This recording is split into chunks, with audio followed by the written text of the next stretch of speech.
आपको एक real story सुनाने वाली हूँ, जो कि है struggle of my father and mother for the whole family.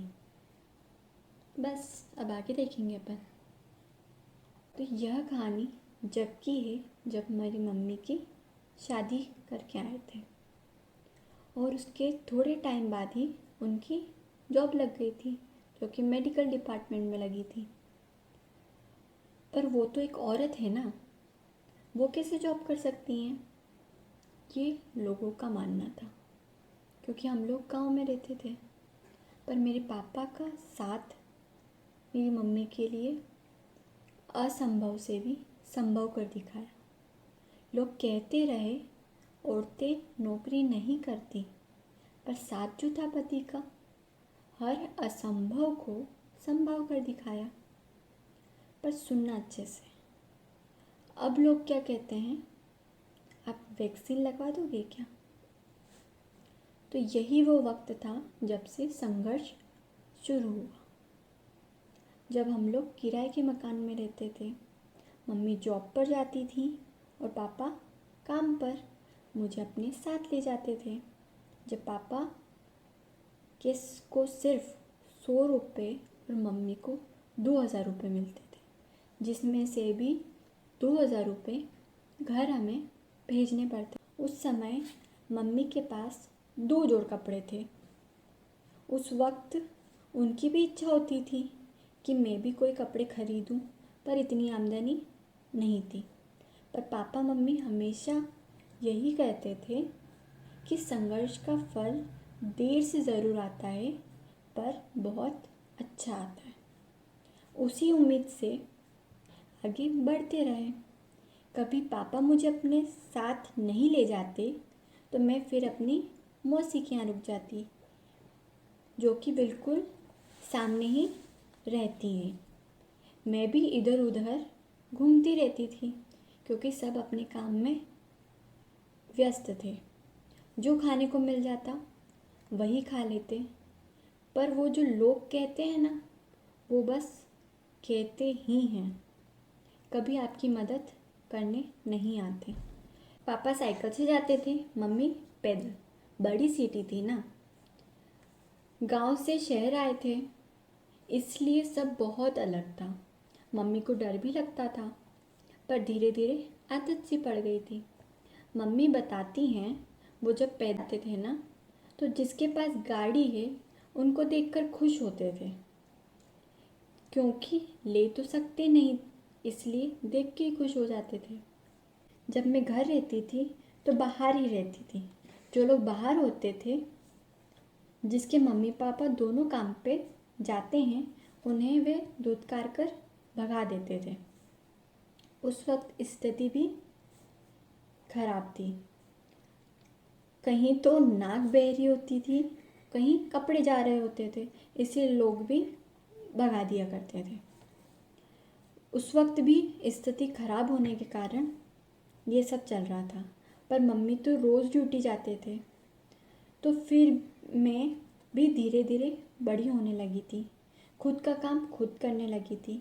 फिर मेरी छोटी बहन आई, उसका ध्यान भी रखती, तैयार होकर दोनों स्कूल भी जाते। और हम दोनों लड़कियां थी ना तो मम्मी को बहुत सुनाया जाता था। उस वक्त लोग क्या कहते थे, क्योंकि हम लोग लड़कियां थी, हम लोग 2 बहनें, तो उस वक्त लोग क्या कहते हैं ये सुनना। बेटियां तो हैं, इतना कमाना ही क्यों है, आज इस घर है तो कल उस घर। बेटा हो तो सेवा करता है, बेटियां तो पराई हो जाती हैं।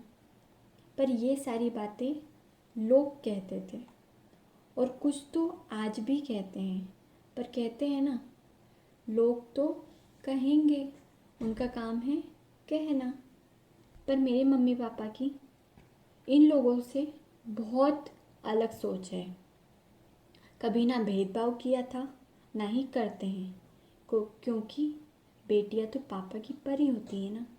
पर एक शायरी है, जो कि एक बेटी अपने पिता से बोल रही है।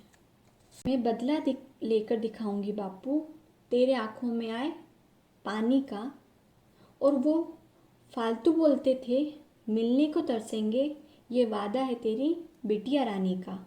खुद के सपने तोड़ के तूने मेरी ज़िंदगी को संवारा है, बस तू थोड़े टाइम रुक जा बापू, क्योंकि आने वाला वक्त हमारा है। जी तोड़ मेहनत कर रही हूँ, बाकी ऊपर वाले के हाथ में है फल देना। अगर तेरी छाती गर्व से चौड़ी ना कर दी तो बेशक मेरा नाम बदल देना। जैसे मैंने बोला था ना, संघर्ष का फल धीरे धीरे मिलता है और धीरज से ही मिलता है। इस संघर्ष से सबसे बड़ा जो योगदान था वो मेरी माँ का था, जो उन्हें कुछ नहीं समझते पर ये क्यों भूल जाते हैं कि उन्हीं की मदद की वजह से हम अच्छा जीवन व्यतीत कर रहे हैं। पर सच में माँ और एक औरत की बराबरी ना कोई कर सका है और ना ही कर सकेगा। और फिर धीरे धीरे हमारे भी अच्छे दिन आए, हम भी अब अच्छे से रहते हैं, अच्छा खाते पीते हैं। इतना ज़्यादा तो नहीं है हमारे पास, पर कोई भूखा हमारे दरवाजे आए तो उसे खाली पेट नहीं लौटाया जाता। और उसी संघर्ष की वजह से आज आपको ये सब कुछ सुनना मिल रहा है। मेरे माँ बाप के संघर्ष की वजह से ही अब हमारे पास किसी की कमी नहीं है। और मैंने बताया था ना, आज लोग क्या कहते हैं, हमारे भी वैक्सीन लगवा दो ना। तो ये पूरी स्क्रिप्ट थी जो कि मैंने कल रात में लिखी थी, बहुत टाइम से लिखी थी। मैं पूरा, ऐसा तो नहीं था कि मैं पूरा अच्छे से डिस्क्रिप्शन कर सकूं, क्योंकि इतना चीज़ें होती हैं लाइफ में। पर हाँ, ये थोड़ा सा मैंने बताया है।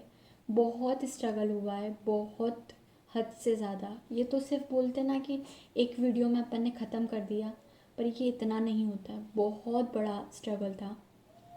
पर ना कभी हमारे पहले कभी किसी चीज़ में कमी थी और ना हम लोगों के आज कभी किसी चीज़ की कमी है। हम लोग मतलब ना मेरे ना मेरी सिस्टर के सारा जो स्ट्रगल था वो इसीलिए मैंने इसका नाम दिया है struggle of my father and mother, क्योंकि सब कुछ जो स्ट्रगल था उन्होंने ही किया है, हर एक चीज़ उन्होंने ही की है। चाहे कपड़ों की बात हो, खाने पीने की बात हो, हर चीज़ में कॉम्प्रोमाइज़ उन्होंने किया है हम लोगों के लिए। आखिरी में इस चीज़ से हम लोग यही सीख रहे हैं कि स्ट्रगल ही, मेहनत, हर मेहनत और इन्हीं चीज़ों से हम लोग आगे बढ़ते हैं। तो हमें मेहनत करना कभी नहीं छोड़ना है, चाहे किसी भी परिस्थिति में हो। मेहनत को हमेशा साथ में रखना है, हमेशा। तब हम मिलते हैं आपको कल नेक्स्ट व्लॉग में। Thanks for watching.